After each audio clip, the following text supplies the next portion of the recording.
All right. So this is the Chichén Itzá episode of the Common Rule Visuals podcast, if you will.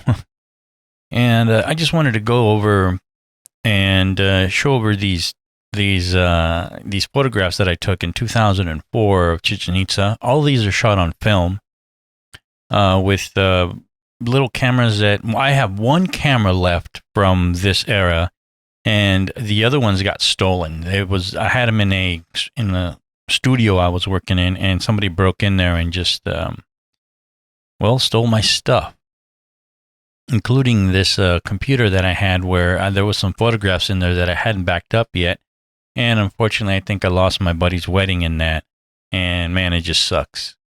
Anyway, I've been looking at a lot of travel channel stuff lately for some reason. And the idea for me is this is 2023 now. And this is the 23rd of February, the year of our Lord 2023. And I've been needing to go out more. My whole thing lately has been this whole pandemic thing is just starting to, in my opinion, starting to fade away. I took maybe about a month ago, maybe 3 weeks ago, I took a trip, my first like real sort of vacation trip to the city of Monterey in Mexico, not to be confused for the Monterey in the Bay Area in California, but in Mexico. And basically what happened was there was a convention being held, and I was like, you know what? Well, let me see how much it's going to cost for this, for that, yada, yada, yada, this whole deal. And it ended up being relatively inexpensive. And to the point where like everything just fell into place. And I just booked everything from the flight to the hotel to the 2-day pass at the convention. Everything was so reasonably priced that I'm like, man, I'm so glad that I did this. And I did. And I went, and it was like I was back and almost hitting stride of what I was doing before. I wasn't like a huge traveler before, but on weekends I like to get away and do some things. And of course, take pictures along the way, make photographs. The idea then, it's just that I need to get out more. And this whole thing where I haven't been able to do what I needed to do the last couple of years because of this whole pandemic, it's really kind of more or less taken its toll creatively on me, to the point where like just now I'm just starting to go out. And my mindset lately, and you can call it whatever you want, brainwash or what have you, wherever it is, but my mindset really is, when I went to the convention, I was going to a super spreader event. But it gets to the point where I'm like, you know what? I need to get this done. I need to do this. In order to get out more, there's got to be a little bit of risk involved. I always wore my mask, and that's the funny thing is, here in San Diego, when you go out, hardly anyone wears a mask. It's just like non-existent almost. And then in Mexico, where you go places, it's almost 50-50. And the thing is, when you go out and you do almost feel a little bit of peer pressure, a little bit of, feeling, I do anyway, self-conscious about being the only person in the room at times with a mask. And it feels weird, to say the least. So I was very happy to see, like, in the convention center in Mexico, it really was a 50-50 divide among people who wore masks and people who didn't. So I was definitely a lot more comfortable. But that's just something I need to get over. It gets to the point where I just can't be the best hermit in the world anymore. Like, for instance, the last couple of weeks, I barely got out. I just don't. I just stay at home. I'm lucky enough to be able to work from home and do my thing here. And that has continued, and slowly but surely, I need to go. My buddy and I are going on a trip next weekend. And I can't wait for that. It's really something I'm looking forward to. And I'm going to try and make it to where I'm going out at least one weekend a month and taking a trip somewhere. And the thing that's drawn me the most, actually, is in Mexico, the bus is a very common and very inexpensive way to travel. And it's just something that it's just accessible to everyone. And it's not just a It's not like Greyhound is a little more difficult to get access to, and the quality of the buses are in Mexico is a lot better than the quality of the buses in the United States. I've taken the bus in the United States a couple of times, and most of the time I've taken the Phoenix to San Diego route, and those buses are absolute garbage, man. They're just a little bit more than a shell on wheels, and I mean they work, and we get to our destination fine, but they're really, the amenities are lacking, as opposed to the buses in Mexico where there is a market for them. It goes from the very, economical, very inexpensive to the high-end luxury ones, like flying for sure super duper luxury first class in some of these trips. So I decided that's what I'm going to start to do. I'm going to take a bus ride somewhere.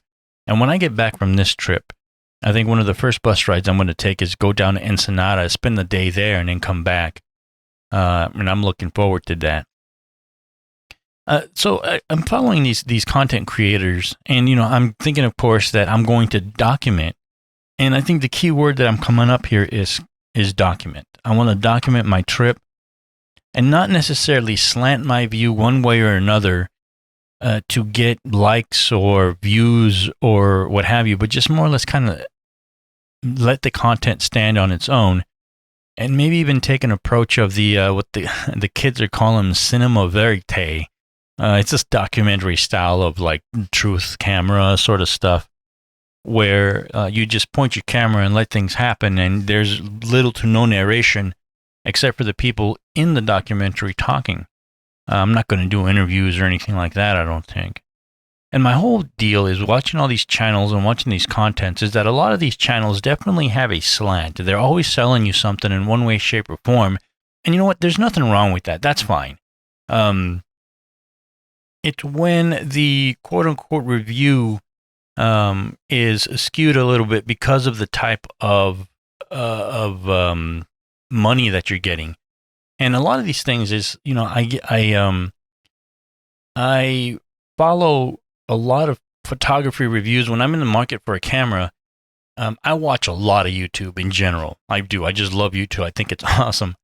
But what happens is, like, if I'm in the comment, like right now, I'm in the market for a couple new cameras that hopefully I'll be able to get within the summertime.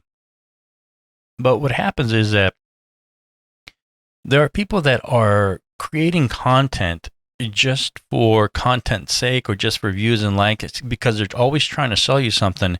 And you can see when someone reviews a camera, there's definitely a bias to it, whether they tell you that they bought the camera with their own money or whether they were loaned the camera or given the camera outright from the manufacturer. And you know what? Again, that's fine, but you got to watch a lot of videos to sift through and find out what's the real deal and what is just fluff. And the same happens, obviously, with content creators where they go, hey, I went to such and such place. And I think one of the things that bothers me a lot, too, that I'm sure a lot of these quote-unquote content creators or what do you call them? Influencers. What they do is, I'm sure that they convince people to give them stuff for free because they have a channel with a certain amount of followers and that they're going to get people coming to their business or what have you. I'm totally against that. Go to the, pay your money, man. One of the reasons you're doing this is, to spread the economy around, quote unquote. So that includes you.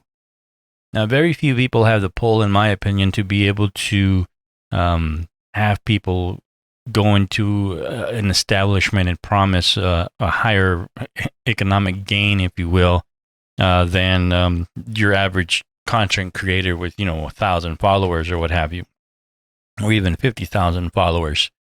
I don't think that's going to make a big deal. But funny enough, as I see some of these places, I go and I look and it's just I do want to go to these places, and I do want to frequent some of these places that they go through, and I do want to take some of these bus rides that they're talking about. So There's that. So I'm thinking about, all right, if I have a quote unquote travel channel, how would I do it? And the real question is, content, can creating content be art?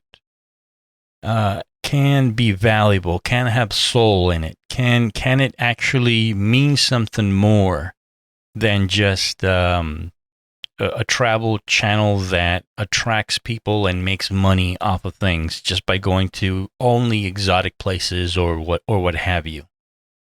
And the thing that stood out to me the most is that none of the channels that I watch on YouTube are art. That none of them are talking to me about anything other than trying to get likes and be able to generate some sort of income from the fluff that they make. The only thing that I came to mind as that I would consider art, that I would consider, and I'm sure there's a couple other ones too. There's two actually that I think, one of them you might not agree with, the other one I think you will agree with. But the first one I don't think you'll agree with, as far as you creating content in Travel Channel for art's sake, is Kuehl Hausner, the California Gold and from PBS. That man, first of all, it's a public access or just a public channel. He went all over California to very obscure places and just talked to people. And the thing that I loved is that he seemed genuinely excited about discovering places in California and just film it for the day. It was a low budget affair. It was just one camera, maybe like a little B-roll of what he's talking about. But it was never to the point where he was trying to sell you on California, if we want to make that argument for sure. But he was never at a point trying to get likes or tap the share button or anything like that. He had a budget. I'm not sure how rich he got off of it. But when you hear him talk to people, he was genuinely interested in the place and the people and whatever it is. And he wanted people to come and discover these places in California, albeit in a low budget sort of way. And I thought that guy, I love that guy. I think that guy was awesome. May he rest in peace. And another person, hopefully, I know the example as far as may he rest in peace also is Anthony Bourdain, to where, it starts off like a cooking channel sort of thing, and then cooking around the world, and then it's basically a travel channel. But what he ends up doing is doing a lot more than just cooking in exotic places or different places. He starts to really get into the soul of the place. And one of the ones that really, the episodes that I've seen, and to be honest, I haven't seen every single episode. I've seen more than my fair share. But of course, the episode that really touched me a little bit more than anything else is, man, Anthony Bourdain loves some Mexicans. He really was an ambassador of Mexico, if you will, and the people in his kitchen, being a majority Mexican, and he'd go back to his old restaurant where the guy from Puebla was now running the joint, and he goes to these people's hometown and he talks about food and connecting with people on a higher level than just drive-by, photographing and having a very superficial view of the place. He'd go to the ranches. There is a quote of him out there saying, what's the best place to eat in San Diego? And there's a quote of him saying, San Diego, just go to Tijuana and they have great food there. And he's been to places, and there was another travel channel that I saw through. There's a little taco stand on a corner in Ensenada that Anthony Bourdain said this is one of the best taco shops, if not the best taco shop in the world or something like that, according to him. And that's the sort of idea where, and obviously the Mexican angle of it attracts me being Mexican, but there's a lot more to where he was going and connecting with people and talking and being more than just a tourist, as opposed to like some of the Gordon Ramsay stuff that he does, where he's basically everything that he does is just an offshoot of his attitude or whatever from the Hell's Kitchen sort of thing. And it's just, you look at it for entertainment purposes, but do you want to see it for educational purposes?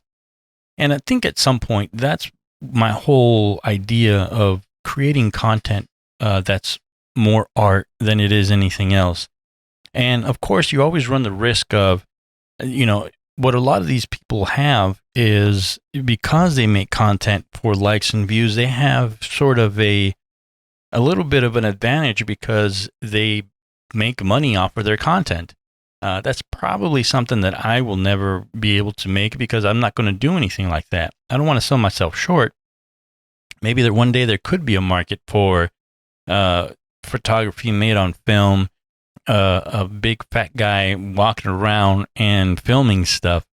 And that's the other thing that a lot of these successful content makers have is they're all pretty people. They're pretty good looking people.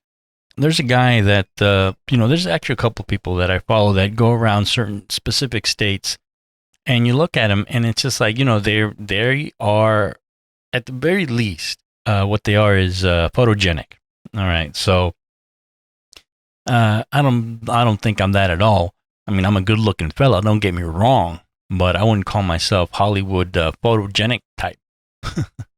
Anyway, that's my idea moving forward. And so I start digging up these, looking through my photography, digging up more and more. I already have a couple episodes, obviously, on the YouTube, where my little slideshow of things. And I'm like, you know what? I have a lot of photographs that I don't talk about. There's a whole there's a whole mountain of photographs that I have that you can see them on my website for sure. You can see them by gallery, and they're available more than just slideshows on YouTube or whenever I get to it. But in order to kind of present them properly or explain something, I think this is the best way to go around doing it. But these were taken in 2004. There's not much. I'm trying to remember. Actually, I did take a lot of notes somewhere, but they end up. I read these notes and they're kind of melodramatic in a sense to where I'm really. The connection I made with some people and the lack of connection that I made with some other people I think I must have had a bad day or something like that to where some people didn't treat me right or whatever. But here we have, mostly these are pictures of Chichén Itzá, and every once in a while there's a picture of the port of either Veracruz or Merida. I don't remember exactly. But there is there's an idea here that if you see Chichén Itzá there, it's so, in 2004, people were allowed to go up and down the pyramid. I particularly did not go up the pyramid because I was really out of shape then. I look at myself now and I'm like half the size I was when I went on this trip. I must have been about 320 pounds or something like that. And I did my best to go around and go up on these pyramids. And I was glad that I did the smaller sites that aren't as touristy or famous. And those pyramids, you can climb up to the top, no problem. And they're awesome. And those sites, I wanted to mention too, that those sites are actually not completely rebuilt. You can go in and maybe there's one or two pictures of it here, but the pyramids, even in Chichén Itzá in 2004, not everything was rebuilt. There were still a lot of temples and pyramids and buildings that were just kind of, they threw the rocks a little bit back and forth. I don't know if people know this, but when they found these sites, the jungle had already eaten them all up. And the rocks in most of these pyramids weren't really in place, so they kind of had to be rebuilt. The Tenochtitlan and in Mexico City, outside of Mexico City, that place is lot of it is rebuilt. The jungle had eaten that. If you look at old pictures of that site, if you didn't know any better, you'd think it was a mountain until you start digging, and it's a huge pyramid. And with a lot of other huge pyramids as well. And when I went to Calakmul, which I'll do that later, I spoke a little bit. Calakmul was probably my favorite place. I spoke a little bit to the guy, the janitor, the groundskeeper, if you will, and he was saying there's so much to this still. This is the tip of the iceberg. He's all, at least we know he's all, this goes on for another 7 kilometers that way, and he pointed east. And there's buildings over there that they just don't have time to get to, and it's a huge city. So Chichén Itzá is, one of the wonders of the world, and for the most part, the main buildings are put back together, appropriately, I guess. And now, in this day and age, you're not allowed to go up and down. There was a video circulating the other day from a young lady that got in trouble. An influencer / content creator, as a matter of fact, who disobeyed the orders. And I don't know if she was American, but she was definitely a foreigner. I want to say she was probably an American. And she went all the way up to the top, started dancing, came down, and, everybody was basically booing her and things like that. And, I'm sure she got fined. But now you're not allowed to go up because, so many thousands of people go up and down, and, it deteriorates, quote unquote. The building's been there for maybe 1,000, maybe 1,500 years. It's not going to go anywhere. That's what, it was meant to be climbed. If you in 2018, you can still climb the Pyramid of the Sun in Tenochtitlan. So I'm not sure what the rules are on it just yet, but that was all pre-COVID and what have you.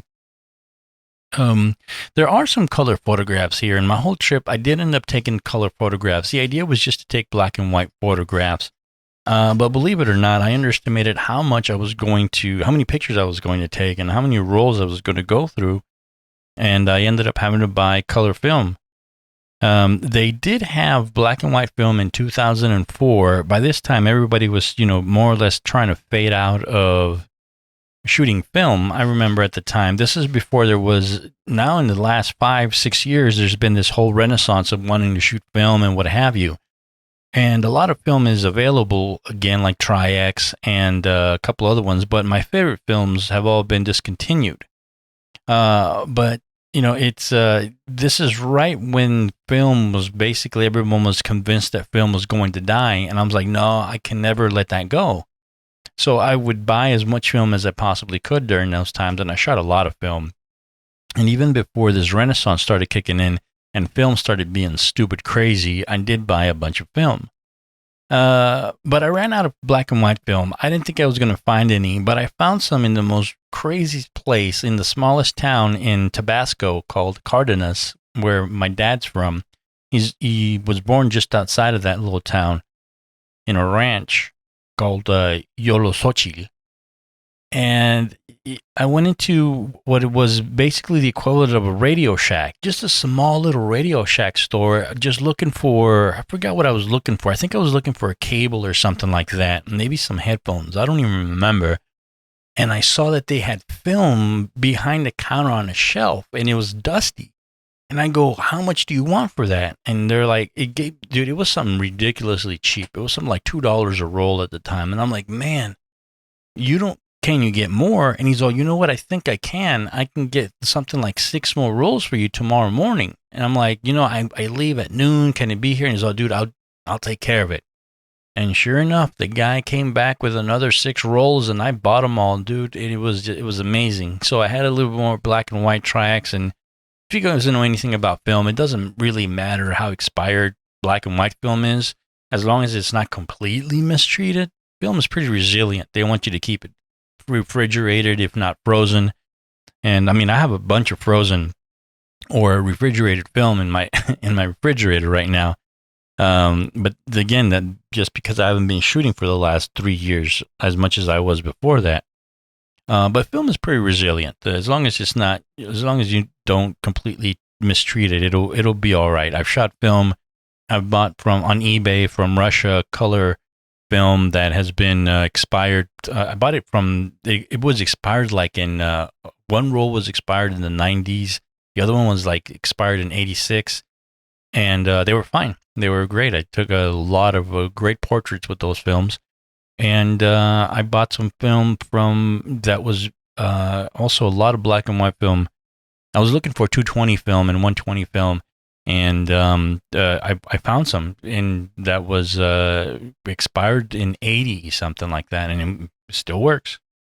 That's my goal. Hopefully, I'll be able to find another little shop somewhere in my travels that still has old 120 film. I think if I had to do a trip like this all over again, instead of doing a 35 millimeter, I would take a medium format camera, which would be a little bit more of a pain in the ass, but I would be able to just have the more, and I don't hate to say detail of film, but it's a little different and is bigger, and just the ideas that I want to do after, for printing purposes, it would just be better to have 120 film. 120 film is just better anyway. As I'm looking through these photographs on the slideshow of Chichén Itzá and stuff, it's a shame if you're looking at this on your phone. I would really want somebody to do full size screen on a computer at home to really appreciate, some of the coolness that these photographs.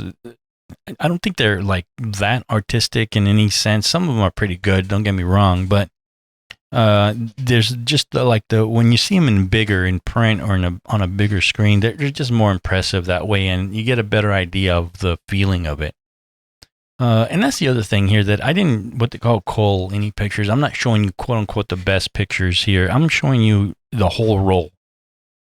There are 1, 2, 3, 4, 5 rolls in this slideshow, and going through them, I shot everything that was. I'm showing everything that was caught on the film.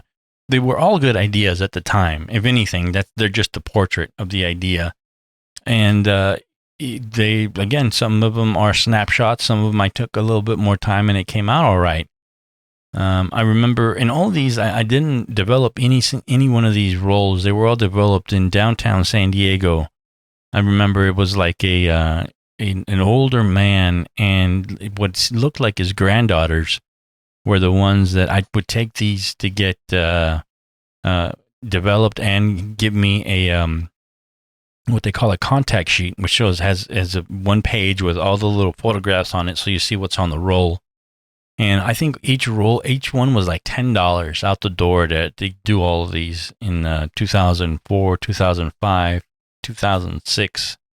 When I was doing this, and it was the guy. I was really proud because the guy would tell me, "Hey, you know what? You got a lot of interesting photographs in here." And I was like, "Man, he must develop thousands of rolls every year." I'm really glad that he took the time out to tell me that he likes some of these pictures. So the way that I develop film a lot different now. I don't know if that matters anymore, but my photography is a little different. I'm a lot better now, for sure. If I decided to go and do this thing all over again, which is the idea, it's the idea of traveling and being better now, and at least being able to make video to go along with these still photographs. It's again creating content for art's sake and not just for likes and what have you. So there's not much to say about. There is a lot to say about Chichén Itzá but you got history channels to go into it, and if you wanted to learn more of it, Chichén Itzá is pretty big. It's pretty impressive. But it wasn't my favorite as far as cool and impressive as it was, and how much of it is actually rebuilt.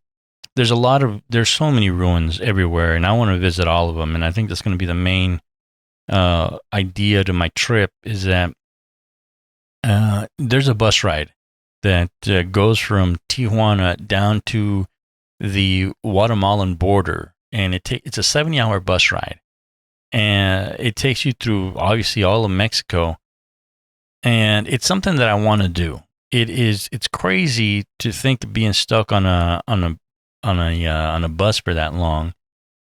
But I want to do it for some reason, just to say that I did it. It's the second or third longest bus ride in Mexico, going from tip to tip.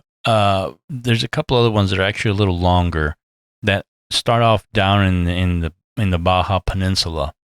But I don't know. I think it needs to be done, and it's something that I want to do this summer.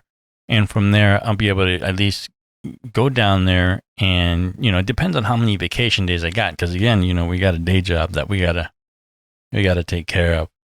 Anyway, that's what's been on my mind lately as far as creating content, moving forward, doing some things, my photography, getting into video work, and doing something productive with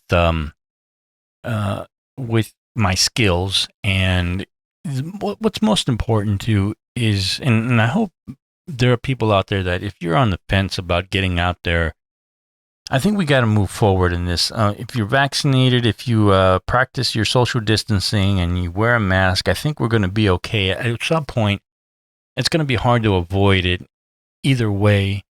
And the idea is to, do what you can with what you got, I guess. And yes, this is definitely, I'm like giving myself permission. And I don't know if whoever needs to hear this, but I'm giving myself permission to go out and about and start mingling with people and start just being part of a crowd and get some stuff done. And instead of being locked up and just concentrating on the day job and not doing anything fun for most of the time. And I've been through some things, unfortunately, the past 6-7 months that have added to the fact that, I haven't been able to move around. It's another story. But anyway, that's basically, my mantra is going to be where I got to go out and I got to do my thing and either just carry a film camera and a couple little like GoPros and cheap gear. That's the other thing too. I don't want to be out there getting fucking ganked with my, getting fucking held up for my cinema camera that I want to roll in with my little stabilizer and whatever, the gimbal, and have $10,000 worth of equipment or however all that's going to cost. I have, a couple of $100 cameras that are film that are, I hate to say it because I love all my cameras, but they are more or less expendable, if you will, and be able to still create decent art with certain tools. It's not the size of the boat is the motion of the ocean. You know what I'm saying? All right. Thank you so much for listening and tuning in for this. And, I'll talk to you guys later. Enjoy the slideshow and enjoy your youth.